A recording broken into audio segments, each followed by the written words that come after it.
we're the Seed Sisters. I'm Sandra. And I'm Sandra. And we love exploring science, technology, engineering, art, and math. During the holidays, each winter, the North Pole is covered in darkness, day and night. And so it makes it really handy that Rudolph had a nose that glows. But what about all the other reindeer? Well, it turns out that the reindeer that live in the Arctic Circle, where it's dark all winter long, have actually evolved other adaptations that might help them guide that sleigh. And to see predators coming, and to find food. But how do they do it if not with a bright red nose? Well, it's all in the eyes. Think about a cat's eyes. You've probably seen a cat's eyes reflect light in the dark that makes it look like it's glowing.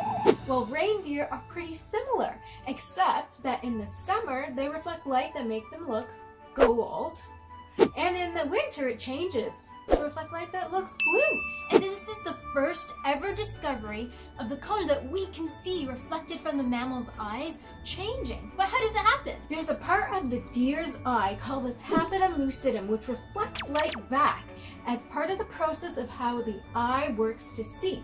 In the summer, when there's lots more light, it reflects most of that back, so we see it as gold. But in the winter, in low light conditions, it reflects mostly just blue light back. So instead of gold, we see blue. I see.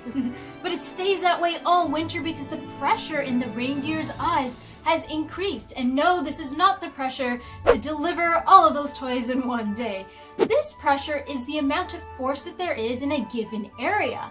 And the pressure has increased in the reindeer's eyes because their pupils are dilated, which means that they're bigger than usual, and it stays this way all winter long. Dilation of the pupil is another adaptation to let in more light during the low light conditions in the winter in the North Pole, and that increases the pressure in the eye. That increased pressure in the winter changes the shape of the tapetum lucidum by bunching it up, and that changes the color of the light that's reflected back, and you know it, it's blue. And when that blue light is reflected, the reindeer are actually more sensitive to movement in the dark, which is excellent for avoiding predators and staying alive. The reindeer's sensitivity to light is actually pretty brilliant. That's right, and it's a great example of an adaptation that animals can have to extreme conditions, like total darkness in the winter. Rudolph wasn't the only one.